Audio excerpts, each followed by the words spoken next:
Libro de Job, tomaremos el capítulo 35 de Job.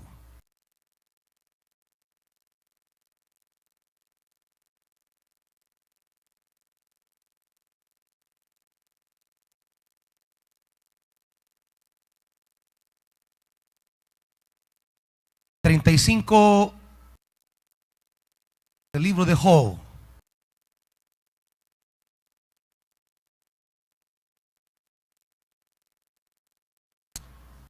¿Lo tienen, hermanos? Además, Eliú dijo: ¿crees tener la razón, Job, cuando afirmas mi justicia es mayor que la de Dios? Y cuando te atreves a preguntarle en qué te beneficia si no peco. Pues bien, voy a responderles a ti y a tus amigos. Mira hacia el cielo y fíjate bien. Contempla las nubes en lo alto. Si tú pecas, ¿en qué afectas a Dios? Si multiplicas tus faltas, ¿en qué lo dañas? Si actúas con justicia, ¿qué puedes darle? ¿Qué puede recibir él de parte tuya? Hagas el mal o hagas el bien, los únicos afectados serán tus semejantes. Todo el mundo clama bajo el peso de la opresión y pide ser librado del brazo del poderoso. Pero nadie dice: ¿dónde está mi Dios, mi hacedor, que me infunde fuerzas por las noches, que nos enseña más que a las bestias del campo, que nos hace más sabios que las aves del cielo? Si Dios no responde el clamor de la gente, es por la arrogancia de los malvados. Dios no escucha sus vanas peticiones. El Todopoderoso no les presta atención. Aun cuando digas que no puedes verlos, que no puedes verlo, tu caso está delante de Él y debes aguardarlo. Padre, permítenos ser iluminados con tu palabra. Ahí en medio de los embrollos de nuestra vida, cuando a veces no tenemos explicaciones y no vemos salidas, necesitamos tu palabra. Tu palabra que nos ilumine, tu palabra que nos aliente, tu palabra que nos exhorte, tu palabra que nos conduzca a paso firme hacia nuestra victoria. Padre, háblanos en el nombre de Jesús. Amén. Siéntense, hermanitos.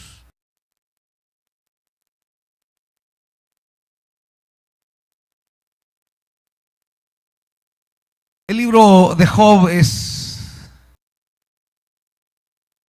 todo un tejido de interrogantes y de respuestas.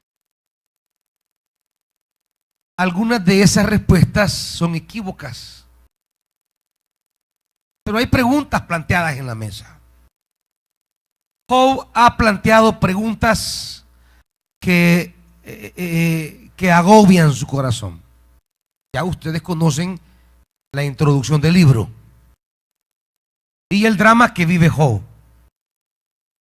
Un hombre que de entrada la Biblia lo describe como intachable, justo, recto delante de Dios. Sin embargo, no obstante su rectitud, su vida comienza a experimentar una serie de gracias. Comienza una travesía de problemas que van en orden creciente para él. Comienza a perder su patrimonio. Comienza a perder su familia, bueno, sus hijos. Y luego pierde la salud, que es el mayor tesoro en la sociedad hebrea, mucho más que lo demás. Y en esa cadena ascendente de crisis, Job llega a experimentar casi la muerte. Ese estado ya de vida que no trae satisfacción, pero que tampoco experimenta la muerte. Y Job comienza a preguntarse delante de Dios, comienza a interrogarse delante de Dios. Llegan los amigos a quererle dar alguna salida especial a la problemática de Job, a las preguntas de Job. Pero los amigos comienzan a condenar, porque siempre que nos va mal, los primeros en juzgarnos son los que tenemos cerca, hermanitos. Uno esperaría que los que están más cerca serían los más solidarios, pero son los primeros en irse. Uno esperaría que aquellos a quienes uno ha acompañado y ha sido generoso y ha abierto sus puertas, sean los que en la hora de la crisis vuelvan por uno. Pero como siempre les hemos dicho, tenemos que aprender a confiar solamente en el Señor. Porque si usted va a enfrentar las crisis de su vida confiando en propios, en cercanos, en familias o amigos, prepárese para desilusiones y para amarguras. Porque los que tiene cerca, que siempre le dicen, llámame cuando me necesites, son los primeros que lo van a ignorar. No vaya usted a tener, no vaya usted a estar bien, no vaya usted a estar en abundancia, que medio mundo se le ofrece para decirle que está a la orden suya. Lo que necesite don fulano, lo que necesite niña fulana, porque saben que si un favor les pide usted en ese momento, ellos saben perfectamente que al día siguiente usted se los va a devolver. Pero cuando usted está en necesidad y que ellos saben que quizás no se lo va a devolver porque está en necesidad, todo lo que le dijeron, llámeme cuando me necesite, olvídelo. No le van a echar la mano. Cuando usted en la vida logra encontrar una o dos personas que mantuvieron su palabra con usted en la hora de necesidad, esa gente es tesoro, cuídelo. Con esa gente sea agradecido. Cuando usted atravesó la hora de adversidad y hubo gente que respondió por usted en esa hora y que le echó la mano en esa hora, cuando Dios lo restaure, cuide a esa gente. Sepa devolverle a esa gente el reconocimiento de su agradecimiento. Cuando Dios lo bendiga y lo levante, visite a esa gente de nuevo, pero ya no para molestarla, para hacerla partícipe de la bendición que usted ha recibido. No se olvide de la gente que en la hora de su necesidad fue con usted. Siempre que cuando David sale del templo, del palacio huyendo de su hijo Absalón, que lo va a asesinar, hay gente que se mostró con él traidoramente. Hubo gente que se burló de él, gente que lo juzgó, que lo enjuició. Pero hubo gente que le dio la mano. Cuando David regresa, cuando David iba, solo le decía a la gente que le había hecho bien: cuando el Señor se acuerde de mí y me devuelva lo que hoy me ha quitado, yo me acordaré de ti, le decía. Nada más. Y en efecto así fue. Cuando Dios le regresa a David toda su bendición, David se vuelve generoso con aquellos que le dieron la mano cuando él no podía darles nada. cuando él no podía hacer con ellos, cuando él estaba necesitado. Y cuando en la vida usted encuentre gente que no necesariamente será su amigo, porque uno se percata que de la gente que menos piensa, a veces es la que Dios va a usar para bendecirnos en la hora de la necesidad. Y la gente que usted tiene en la mira y dice, iré a molestar a fulano. Mengana me dijo, búscame cuando me necesites. Y usted tiene un listado de 10 personas con quienes piensa puede contar. Le voy a decir que esos 10 quizás ni uno volverá por usted. Y quien usted menos piensa, de quien usted menos creía, o de quien usted ni quería, por eso en la vida cuando tenga, no desprecia a nadie. Porque no sabe en su necesidad si ese que despreció en su abundancia, será ese en su necesidad quien le va a dar la mano. Y cuando alguien le dé la mano, cuando usted no tenía o no podía, sea siempre agradecido. Sea siempre generoso y devuélvale en creces lo que esa persona hoy siembra en usted. Cuando Dios lo bendiga, no se olvide de quienes le echaron la mano a usted. A ningún desagradecido ni a ningún traidor le va bien en la vida, jamás. Jamás. Ningún desagradecido y ningún traidor tiene éxito nunca. Terminan mal, siempre.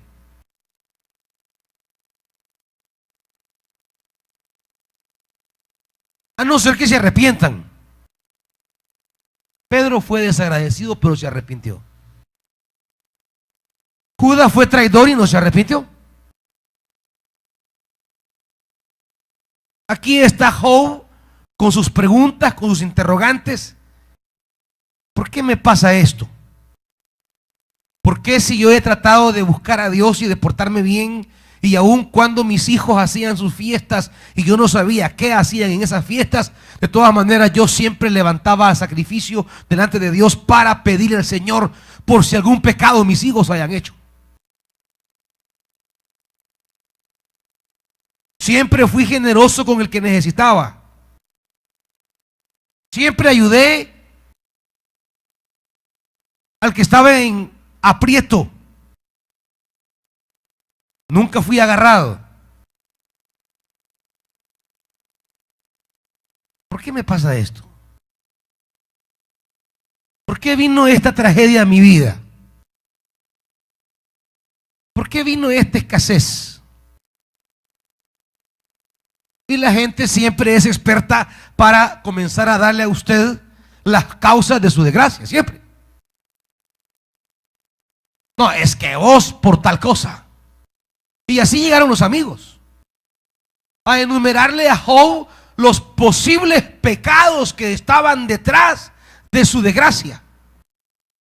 Porque para sacarnos pecados que expliquen nuestras desgracias, la gente es número uno.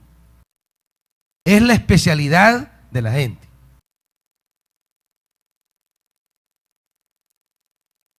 Ya el libro de Job irá aclarando que no es que había algún pecado en particular por el cual Job haya experimentado esa tragedia, que hay un drama divino detrás. Pero ¿quién es capaz de discernir el drama divino detrás de nuestras desgracias? ¿Quién es capaz de entender la sabiduría divina detrás de lo que yo no entiendo? ¿Quién es capaz de comprender y dar una explicación que detrás del drama que estoy viviendo, Dios tiene cierto propósito y Él tiene cierta intención por la que ha permitido que yo atraviese este valle de lágrimas? ¿Quién puede entender eso? ¿Quién puede sentarse y darse una explicación y decir o describir lo que Dios está pensando en medio del momento que está viviendo? Cuando llega una desgracia, todos van a decir es que eso te pasa por tal cosa. Eso te pasa porque hiciste lo otro. O esto fue por aquello, o esto fue por lo otro. Y así justamente llegan los amigos de Job. A decirle a Job, esto te vino a consecuencia de algo que no está recto. Has caminado turbio en alguna área de tu vida. Los amigos. Si los amigos piensan así, imagínense qué han de pensar los enemigos. Estos que llegaron para consolarlo, llegan para atormentarlo. Por eso, como decía la palabra el jueves, ay del que pone su confianza en el hombre. Ay de aquel que descansa en el hombre, creyendo hallar en el hombre la paz de su corazón. Ay de aquel que descansa en el ser humano, creyendo que de ahí vendrá su liberación. Ay de aquel que confía en la mano humana. El libro de Job nos demuestra justamente eso. Pero aparece un personaje desconocido que se llama Eliú dentro del libro. Ustedes van a ver los amigos de Job que aparecerán a lo largo del libro: Zofar, Bildad y Elifaz. Son los tres amigos de Job. No eran apodos, eran sus nombres. Pero aparece uno que se llama Eliú. Y Eliú es el personaje que entra en la escena para hablar no tanto de la perspectiva de los amigos ni de la perspectiva humana, sino dentro de la perspectiva divina. Eliú aparece en el drama para corregir a Job sobre ciertas expresiones exageradas que ha dicho y para llamar al orden a los amigos que no han sabido consolar a Job en la hora de la crisis. Eliú aparece para reprender a los amigos, Elifaz, Bildad y Zofar, por haber sido incapaces de proveerle a Job una explicación espiritual a su drama. Y Eliú aparece como un desconocido. Nadie sabe quién es. Ha estado silente escuchando lo que todos dicen. Porque casi siempre Dios nos va a hablar a través de alguien que fue un desconocido para nosotros. Como dije anteriormente, el consuelo de Job no vendrá por los amigos, vendrá por un desconocido. Y no vendrá por la gente que usted cree capaz. Vendrá por el más joven de todos, al cual se le considera, respecto a los amigos de Job, pues incapaces. Porque en la mentalidad antigua los ancianos son los que tienen más sabiduría. Por eso Eliú ha estado callado. Porque en la antigua tradición hebrea y oriental no es como hoy, que los jóvenes son unos grandes irrespetuosos. En aquella cultura no. Estaban hablando los mayores y el más joven callado. Solo podía hablar hasta que el más adulto haya terminado de hablar. Y Eliú no había dicho nada porque estaba hablando Bildad. Luego hablaba Zofar. Luego hablaba Elifaz. Y luego hablaba Job. Y volvía a hablar otra vez Bildad. Y otra vez Zofar. Y otra vez Elifaz. Y hablaba otra vez Job. Y así estaban en un círculo. Y él no hablaba porque estaban hablando los mayores. Cuando todos dejaron de hablar, ya nadie tenía nada que decir. Y a pesar que se había dicho mucho, no habían resuelto el drama de Job. Job todavía seguía inquieto. Entonces Eliú, con mucho respeto, dice: yo no había hablado hasta hoy por respeto a los más ancianos, pero ya que dejaron de hablar, permítanme ahora abrir la boca y decirles lo que pienso. Y Eliú es el personaje que en el libro de Job aparece como aquel que va a hablar no desde la perspectiva de la religión, no desde la perspectiva de los amigos, no desde la perspectiva de los vecinos, no desde la perspectiva de Job, sino desde la perspectiva de Dios. Eliú va a hablar desde Dios mismo. Por eso estamos en este tramo, en el tercer discurso de Eliú. Y en este discurso de Eliú quiere hacer reflexionar a Job acerca de la forma arrogante en que ha dicho algo. Y le dice, versículo 2, en esa búsqueda de querer entender el drama de su vida, Job ha dicho algo. Y Job ha dicho, mi justicia es mayor que la de Dios. Y cuando te atreves a preguntarle, ¿en qué te beneficias si no peco? Son las cosas que Job ha hablado. Job ha dicho, mi justicia es mayor que la de Dios. O, como dice la Reina Valera, Dios habrá de justificarme, ¿verdad? Más justo soy yo que Dios. En lo que Job ha hablado, Job ha expresado cierta interpretación respecto a Dios. Y cuidado, hermanos, porque justamente en las adversidades de la vida es donde pensamos cosas equivocadas acerca de Dios. En las adversidades de la vida es donde brotan nuestros pensamientos reales sobre lo que yo estoy pensando acerca de Dios. Y a veces en nuestro abatimiento se nos vienen pensamientos feos, razonamientos respecto a Dios incorrectos. Es el corazón del ser humano. Cuando su agonía y su aflicción es grande y su angustia parece interminable y no ve de dónde pueda venir su bendición, se nos vienen pensamientos oscuros sobre Dios. Hasta se llega a dudar realmente si hay un Dios. La agonía de la adversidad es oscura y es fuente de pensamientos oscuros sobre Dios. Y es ahí cuando hemos de cuidar más el corazón.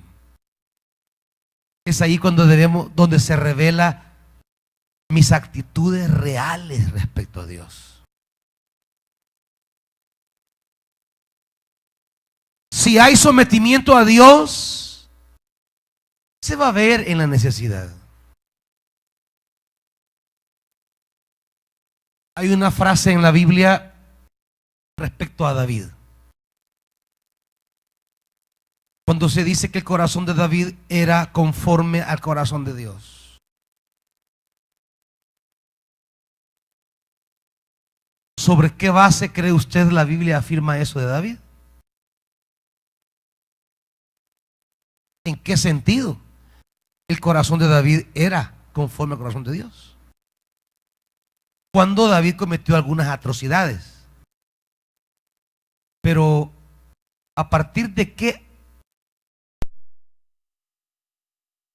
Su corazón era conforme al corazón de Dios. Y le voy a decir en cuál. Es en la hora de la adversidad. Desde que Dios llama a David para que comience a caminar al trono, a David le viene toda clase de desgracias, toda clase de aflicciones. Usted puede leer el primer libro de Samuel. A partir del capítulo 18 comienza David a experimentar una serie de penurias, de sufrimientos, de humillaciones. Y cuando usted lee detenidamente es impresionante lo que David está pensando respecto a Dios en las horas de mayor crisis. David se ha ido a vivir a una cueva, su familia se va a vivir con él. Y David sale de la cueva porque Dios le dice sal de la cueva. Se va donde el rey de los amonitas y le dice, ¿tú no me harías el gran favor de cuidar a mi familia mientras yo ando huyendo? Hasta, le dice, hasta que yo entienda qué es lo que Dios quiere conmigo. Imagínense. Hasta que yo entienda lo que Dios quiere decidir sobre mí. Imagínense la mentalidad de David. Cualquiera de nosotros que comienza a experimentar esa serie de desgracias a su vida a causa de que Dios lo ungió, porque fue a causa de eso que le vino todo esto. David estaba bien allá con sus amigos, con sus animales, con su familia, cuidando unos corderos en las montañas, sin complicaciones. Los 3 tiempos de comida, su papá, su mamá, sus hermanos en la guerra, pero estaba con su familia al final. Ratos trabajaba, ratos se divertía, ratos cantaba, pero estaba tranquilo. No tenía que andarle pidiendo pan a nadie. No aguantaba hambre.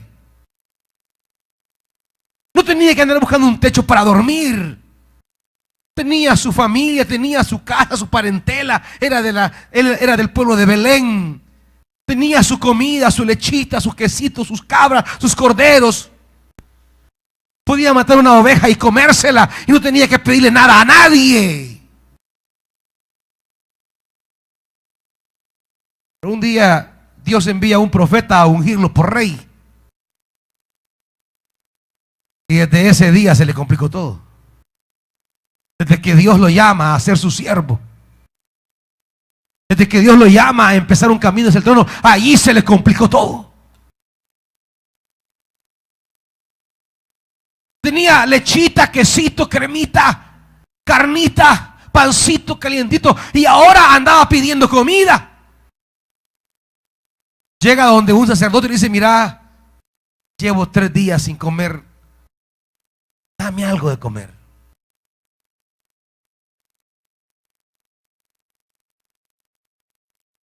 Tenía su casa, hoy anda viendo dónde se queda. Un día se quedaba en el desierto, otro día en unos árboles, otro día en el bosque, otro día en una cueva. Andaba pidiendo posada.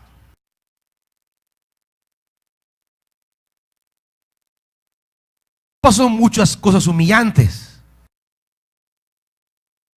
Pero ¿saben una cosa? Nunca van ustedes a oír que David murmura contra Dios. Nunca.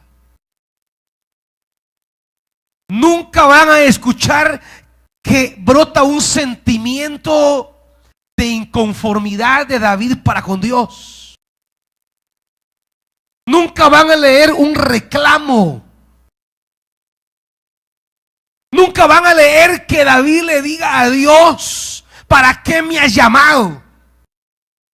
¿Por qué me llamaste? Yo estaba bien con mi familia, comiendo y bebiendo, bajo techo, con seguridad. ¿Por qué tuviste que complicarme la vida? Jamás.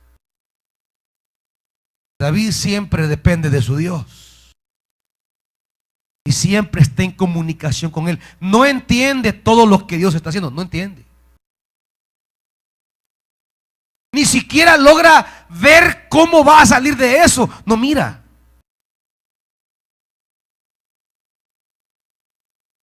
Él mismo le dice al rey de Amón: cuídame a mi familia, por favor, hasta que yo sepa qué es lo que Dios quiere hacer conmigo.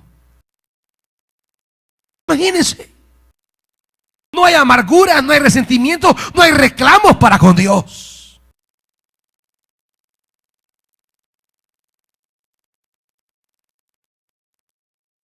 David tiene un corazón sencillo para con Dios.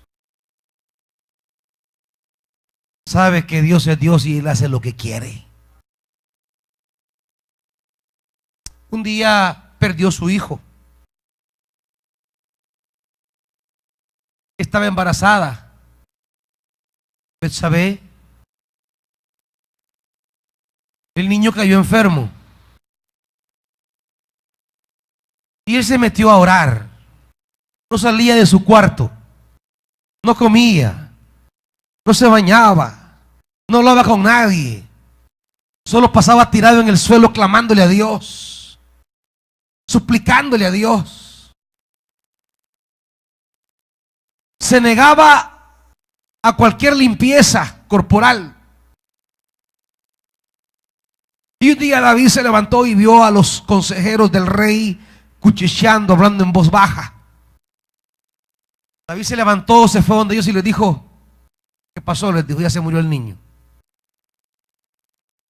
Sí, le dijeron ellos: ya se murió mi señor. ¿Y saben qué hizo él?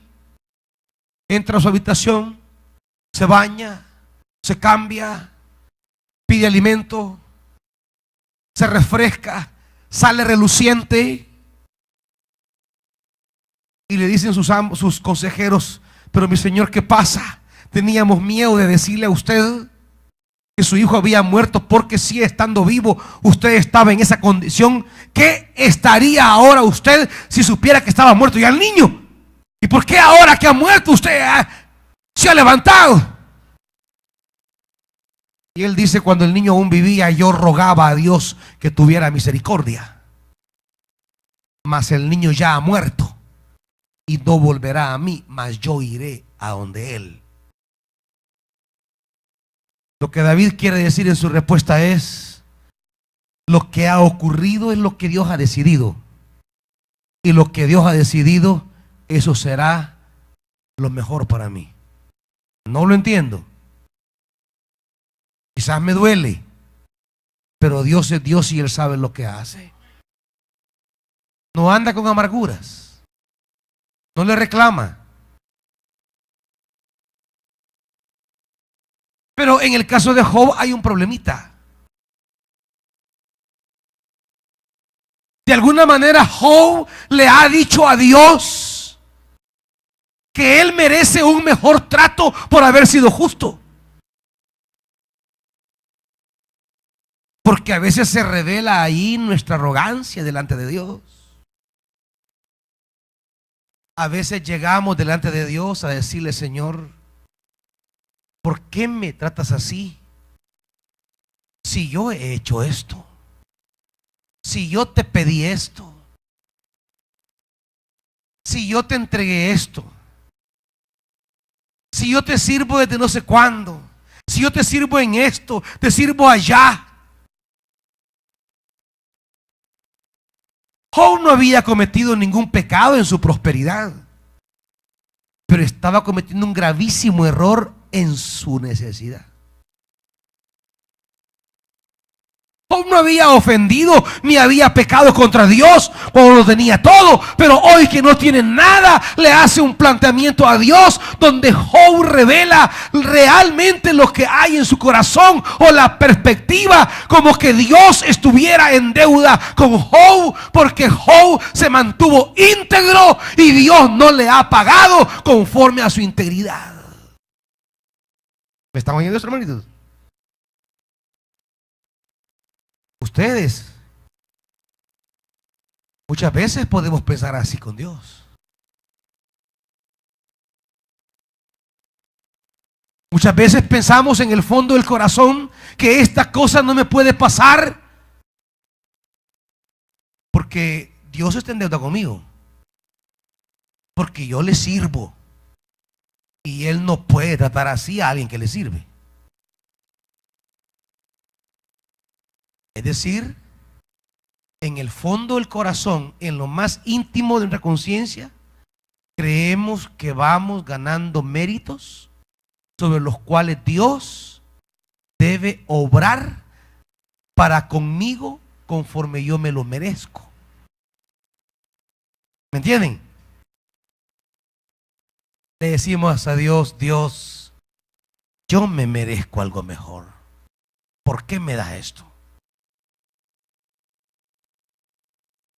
Dios, yo merezco un mejor trato, porque yo te he servido en esto, te he servido en lo otro, vengo predicando desde no sé cuánto, y las cosas que hemos hecho para con Dios, creemos que esas cosas son una especie de megamillas que se van acumulando para recibir de manera automática un beneficio obligatorio de parte de Dios para conmigo. Es decir, de alguna manera, toda la piedad y el servicio que vamos viviendo va creando una conciencia de mérito en nosotros. De tal manera que decimos, Dios tiene que justificarme a tubo. Así, a la fuerza. Por eso reclama Eliú: oh, tú has dicho, mi justicia es mayor que la de Dios.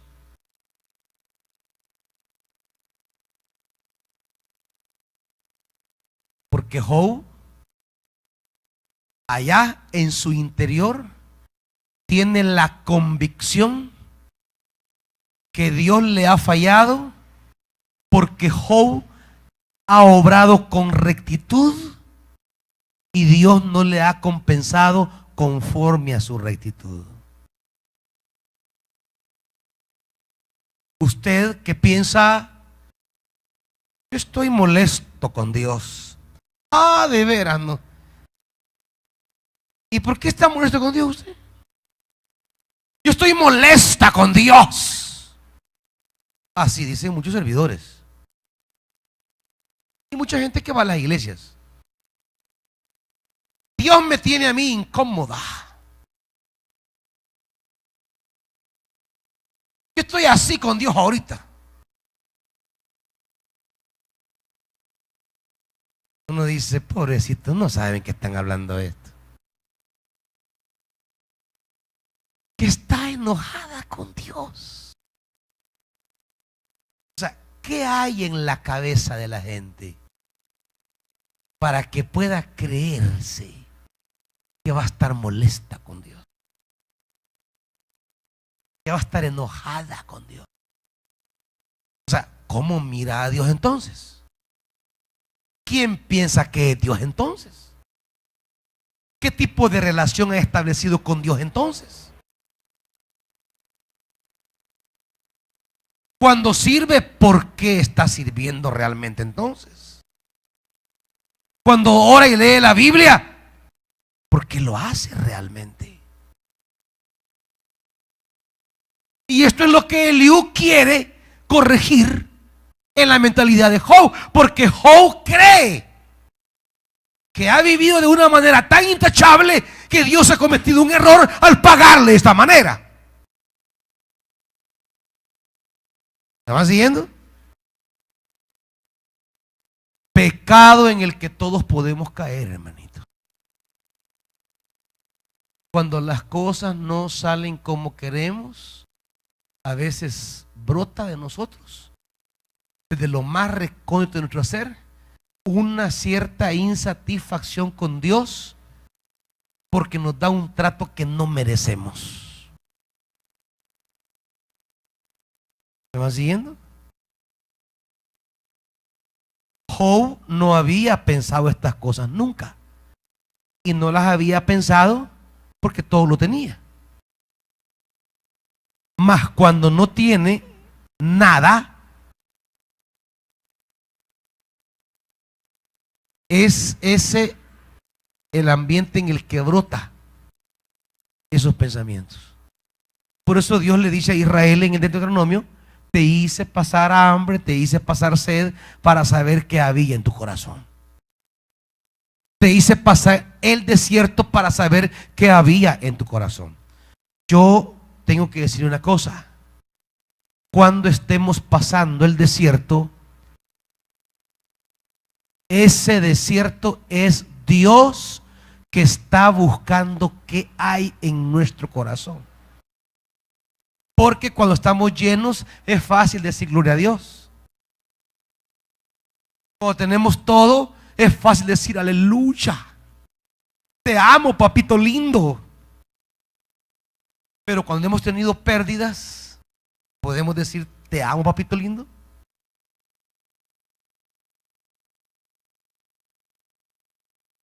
Cuando he llegado a un estado de necesidad y de estrechez, de burla y de humillación,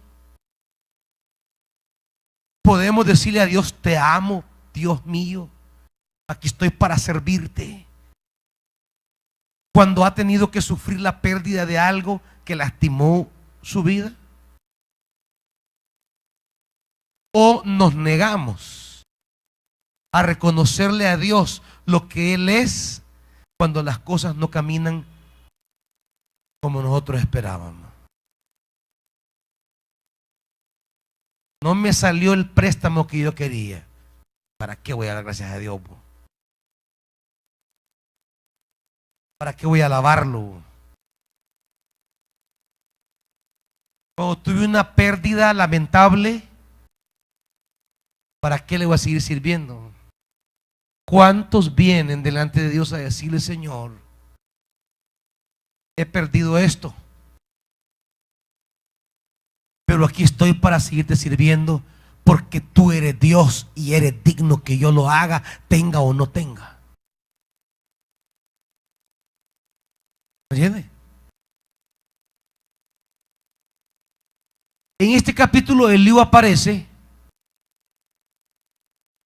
para corregir a Job y para abrir una puerta de esperanza. Primero va a corregir su pensamiento y dice: miren, mira, Job le dice, versículo 4: pues bien, voy a responderles. Versículo 5: mira hacia el cielo y fíjate bien, contempla las nubes en lo alto. Si pecas, ¿qué dice? ¿En qué afectas a Dios? ¿Cómo dice la Reina Valera? ¿Qué habrás logrado contra Él? Si en tu molestia, en tu enojo, en tu crisis,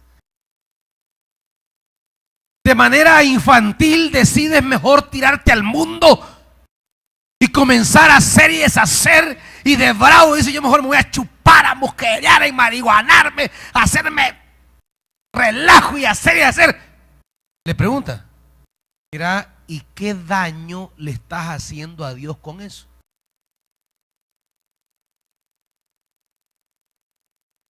Ninguno. Si Dios es Dios. Haga y deshaga usted, Dios seguirá sentado en su trono. Ningún daño le va a hacer.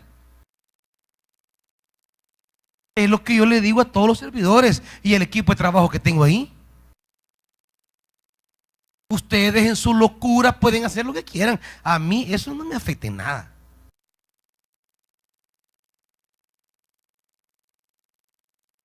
Ustedes en su bravura pueden hablar lo que quieran.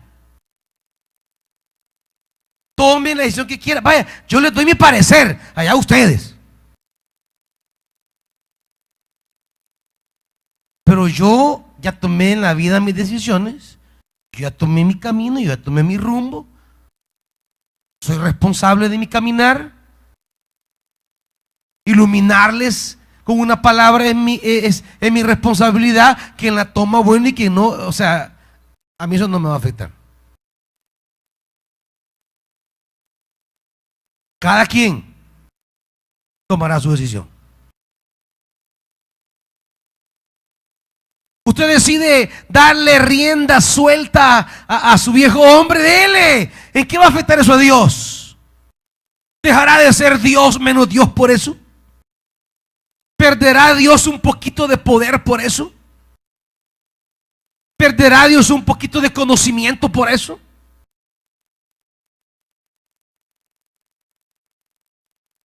Nada. ¿En qué afectas a Dios si en una cólera porque Dios permitió algo, tú decides tirarte a hacer lo que te venga en gana? Porque siempre en las desilusiones, siempre en esos estados llamo esa palabra, esos estados donde nos sentimos dañados, nos sentimos afectados, se nos meten ideas locas. Como cuando al noviecito lo deja la noviecita y dice, hoy me voy a poner a tranca de la gran decepción. Mire, que usted se ponga tranqui y se beba toda la cantina, dígame, ¿en qué va a afectar a la bicha que lo dejó? ¿En qué? Dígame. No, yo ahorita hasta coquero me voy a hacer. Y con hacerse coquero, ¿en qué va a afectar a la bicha? Dígame. ¿Cree que la cipota va a perder algo de forro si se droga usted? Si lo único dañado va a ser usted, cabezón. Porque dice la cipota, ay, por lo que me hizo hoy me voy a meter con todos los hombres. Mire, y usted, ¿qué daño le va a hacer? ¿Qué? ¿Cree que con eso le va a arrancar un pedazo al hombre?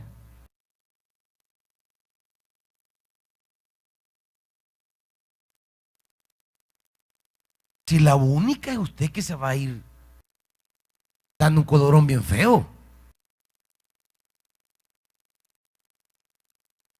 O usted enojada con su papá o su mamá porque no le dio permiso para algo. Ay, ya van a ver. Le voy a cortar la... Y agarran un guilete. La paja hacen por aquí y cortan, ve. Donde no pasan venas, solo para que armar el drama. Pero en una tontera de esa se puede hacer un daño bien serio. Y le voy a decir que va a ser usted nada más la dañada. Solo usted. A nosotros nos agarran disparazones en las horas de desilusión, en las horas de sentirnos dañados. Es la hora que tenemos que ponerle más foco al Señor. Porque Dios no va a perder nada porque usted se vaya al mundo. Él hizo todo lo posible por rescatarlo. Pero si usted quiere el chimbolero, pues es decisión suya. ¿En qué afectas a Dios? Si multiplicas tus pecados, ¿en qué lo vas a dañar?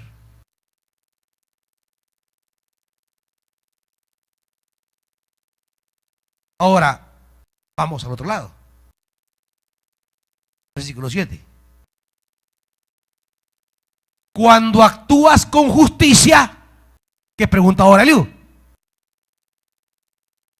¿Qué le vas a dar a Dios? ¿Qué va a recibir de parte tuya Dios? ¿Ah? O sea que si decides caminar en rectitud, si decides caminar haciendo todo correcto, o sea que Dios va a ser más Dios con eso. O sea que Dios no está completo ahorita y porque usted se porte bien, Dios va a quedar completo.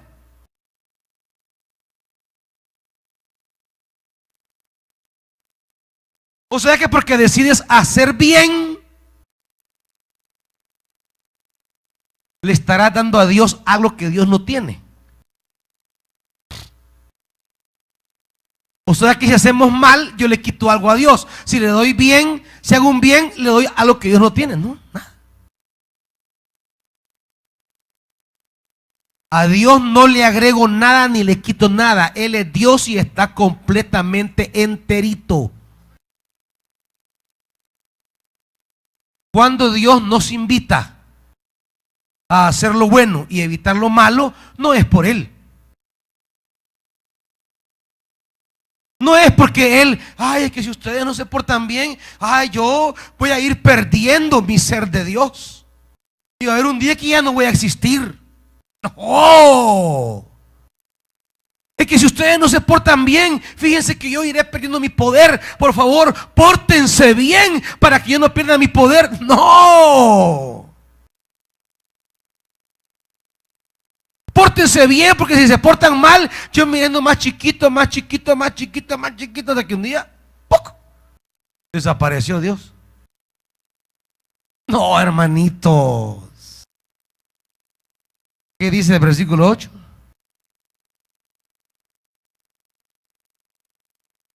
Haga bien o haga mal. ¿Quiénes son los afectados? Nosotros. El único dañado es usted. El único dañado son sus hijos. Nadie más. Sus semejantes. De todas las tonteras que les agarra los tatas cuando se pelean, ¿quiénes son los dañados? Miren, papás, no sean cabezones, hombre. Sepan decidir en la hora más crítica de su relación.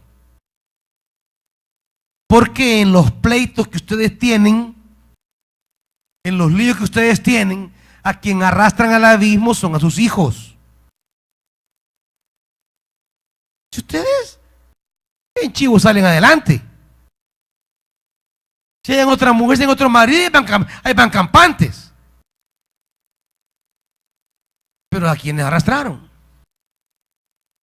O los pleitos que se dan a cada rato y que agarran a los niños de mandadero. Decía tu mamá que no sea estúpida. Anda a decirle a tu que no sea tonto.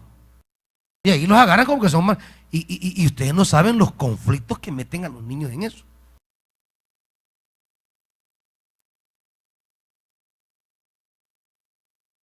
Todo por la chirria de desahogarse su bravura, de sacar su cólera.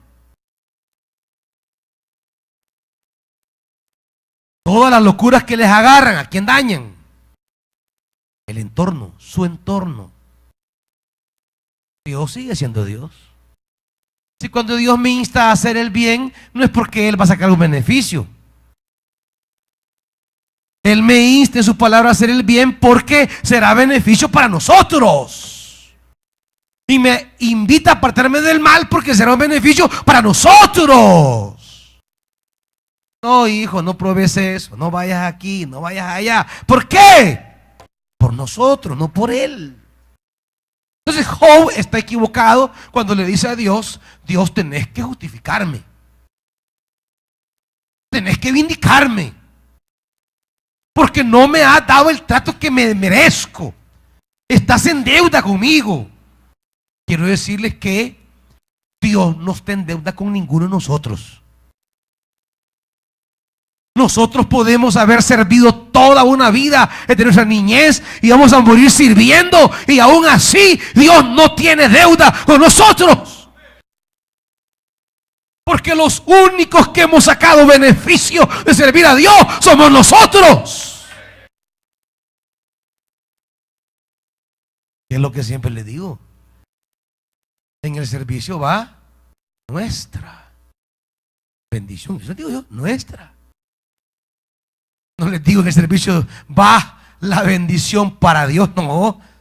Si le sirve a usted o no le sirve, Dios seguirá siendo Dios. Ahora, si usted le sirve, usted está sembrando lo que va a cosechar. Pero Dios no tiene ninguna deuda. No es que Dios le vaya a decir: hey, de plano que si vos no me hubieras servido, yo no hubiera podido salvar a la humanidad.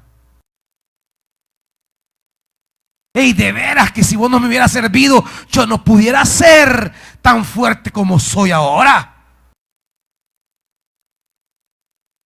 Hey, si vos no me hubieras servido, yo no pudiera ser tan sabio como soy. Yo nunca voy a decir eso, Dios. Dios es el mismo ayer, hoy y por siempre. ¿Me entiende? Ayer, hoy y por siempre es el mismo. Él no cambia. Si los que pasamos de desgraciados a estar llenos de la gracia somos nosotros. Los que ganamos o perdemos somos nosotros. Eso es lo que le dice Eliú a Job. Job, Dios no te debe nada. Dios no tiene ninguna deuda contigo.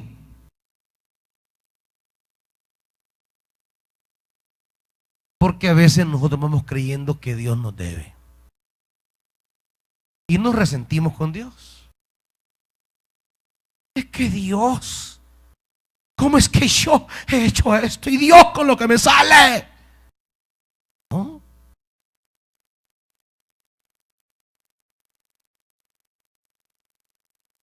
Muchas de las cosas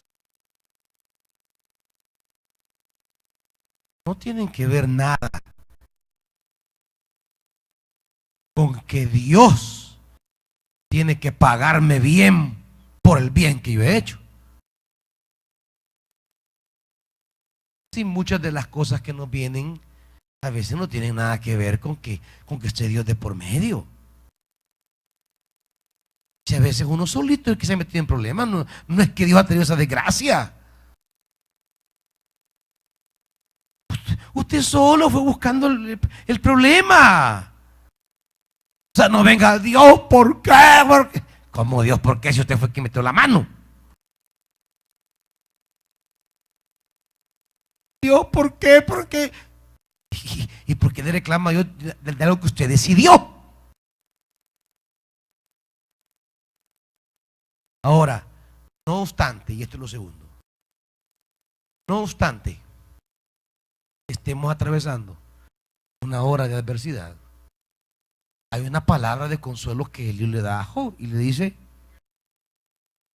versículo 14, y aquí voy a cerrar.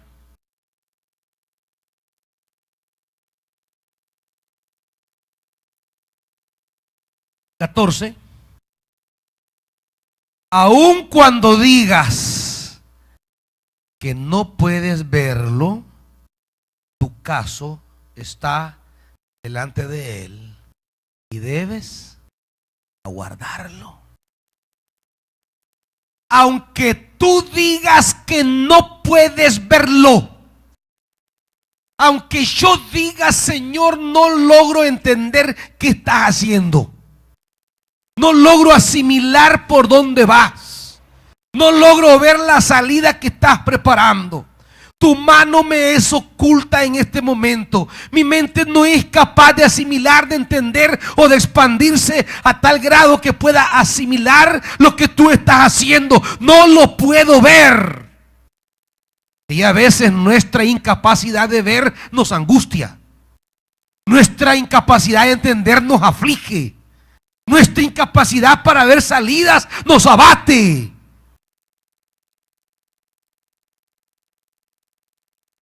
Cuando vamos, caminamos, avanzamos y no vemos por dónde. Pasa un día, otro día, una semana, otra semana, otro mes y otro mes. Y en lugar de que sentimos que se expande, nos estrechamos y nos sentimos que nos vamos ahogando.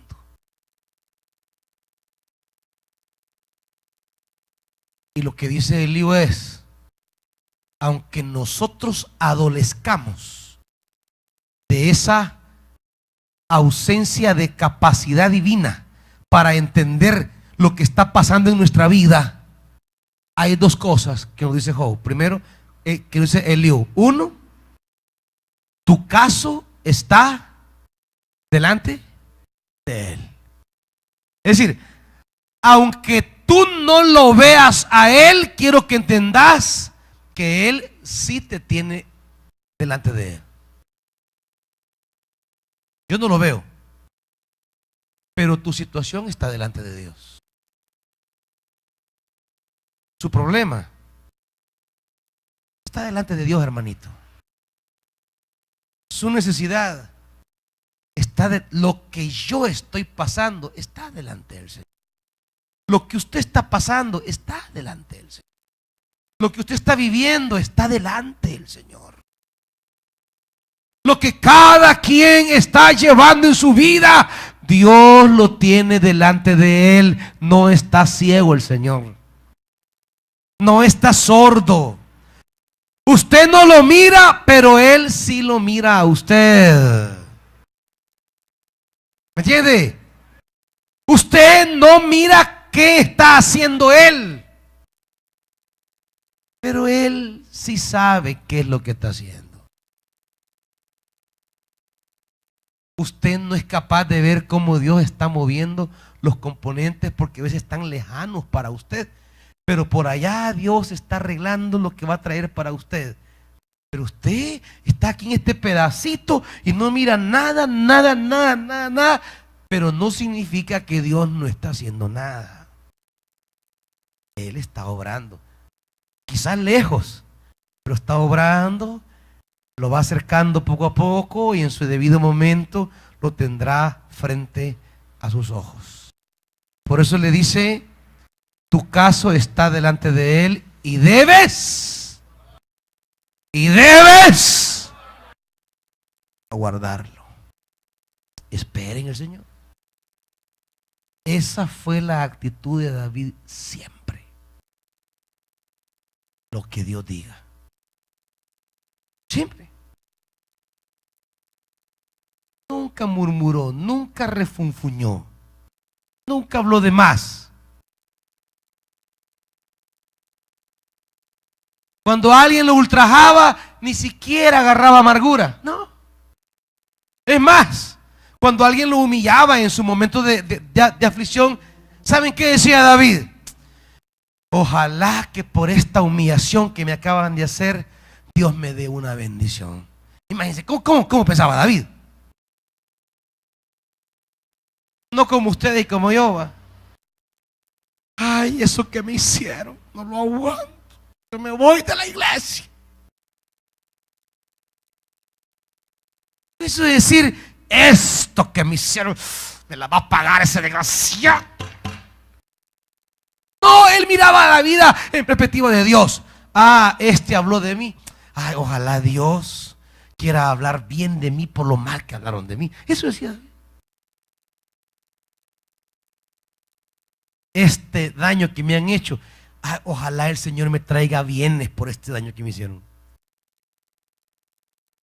O sea, David siempre estaba pensando en cómo Dios tiene al final el control de todas las cosas y las cosas más difíciles que está pasando. Él sabe que en algún momento determinado Dios puede obrar y traerá bienestar. Y no se clavaba con nadie, no se amargaba con nadie. No andaba con el corazón enfermo, con amarguras, con enojo, con celos, que miraba a alguien y ya le daba la gastritis. No. Porque para David las cosas que le hacían y el daño que recibía eran como vales para ir a cambiarlos por bendiciones. Le hacían un daño. Ojalá Dios me quiera cambiar esto por un bienestar. Y no lo miraba como algo que determinaba su vida.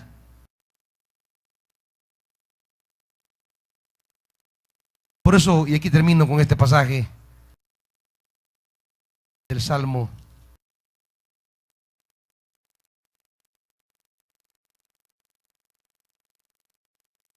109.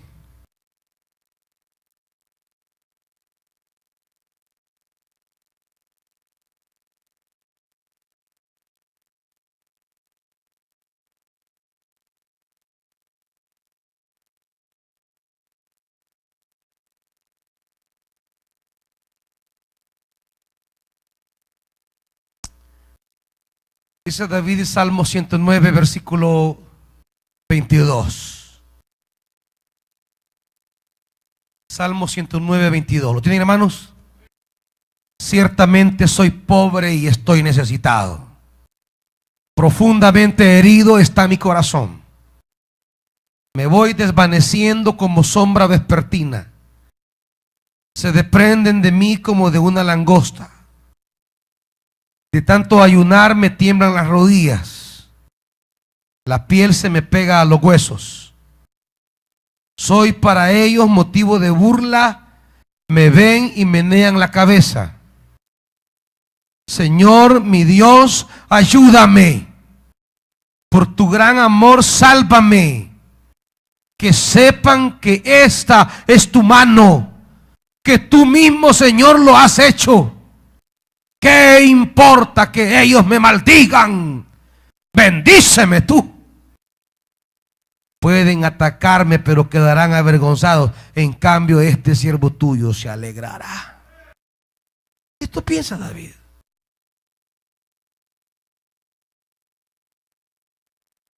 Estoy pasando la adversidad, pero que sepan ellos que es tu mano, Señor. Que menean la cabeza burlándose. Pero, ¿qué importa que maldigan? Que hablen mal de mí y que se burlen. Con que me bendigas tú, eso es lo que importa. Amados hermanos, quizás no veamos lo que Dios está haciendo, pero la palabra dice, su situación, su caso, está delante de Dios. Póngase de pie, hermanito.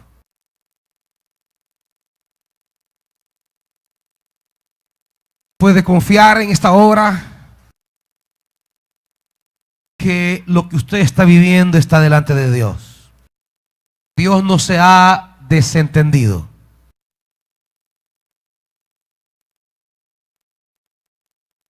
Dios no ha dado la espalda a eso. Padre, si has percibido en nosotros actitudes equivocadas en la hora de adversidad, perdónanos. Si en la hora de la tormenta hemos murmurado, si en la hora de la estrechez hemos dicho cosas contra ti o contra tu obra, perdónanos. Si se nos han venido pensamientos desviados en la angustia de nuestra necesidad, perdónanos. Tú nada nos debes. Tú eres Dios. Tú eres el Rey. Tú eres el Señor. Nosotros solo somos esclavos.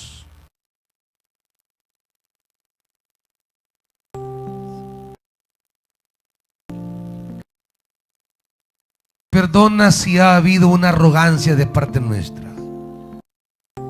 Cualquier expresión arrogante, perdónanos, Señor. Cuando hemos obrado locamente, cuando hemos pensado en dejar la obra, cuando cualquier hermano ha pensado en dejar su ministerio,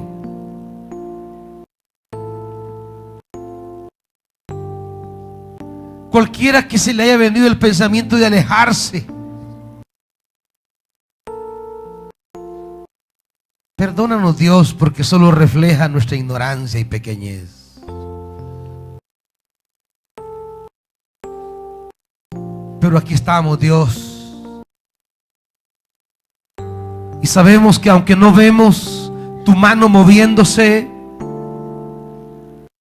nuestro caso está delante de ti. Y tú no nos darás la espalda como muchos nos la han dado.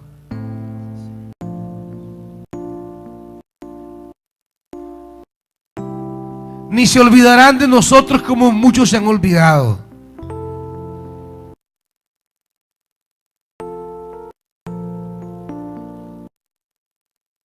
Que tú nos levantarás en tu gracia, que tú nos sostendrás en tu misericordia, que tú velarás por nosotros.